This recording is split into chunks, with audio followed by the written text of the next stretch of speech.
After depicting the rebellion of earthly rulers against God in the opening verses of Psalm 2, the psalmist now shifts perspective to heaven's response.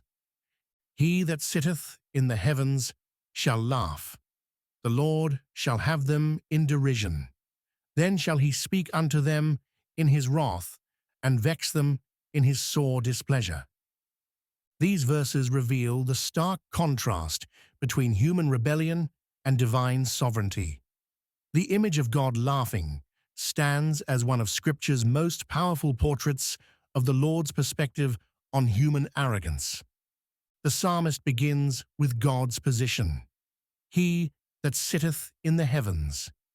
This isn't just a statement about location, but about authority.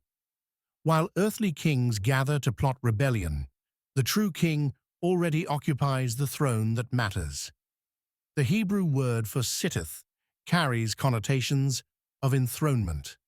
God doesn't pace and worry at the news of rebellion. He remains seated, secure in his position. God's first response to human rebellion isn't anger, but laughter. This divine laughter isn't jovial amusement, but the laughter of one who sees the absurdity of the situation. The mighty powers of earth, themselves mere creatures, conspire against their Creator. Like children plotting to overthrow their parents, the rebellion appears ridiculous from heaven's vantage point. The Lord shall have them in derision. This is God's response. The Hebrew suggests mockery or scorn. The rebels who imagine themselves powerful become objects of divine ridicule. Their self-importance dissolves under heaven's gaze. But God's laughter soon gives way to something more sobering.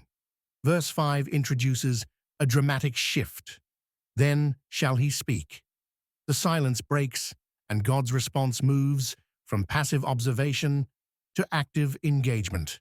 The Lord confronts the rebels. This divine speech comes in his wrath. The Hebrew word for wrath suggests not just anger, but a burning, passionate displeasure. God isn't detached from rebellion against his rule. He resents it, as any righteous king would resent treason. The result?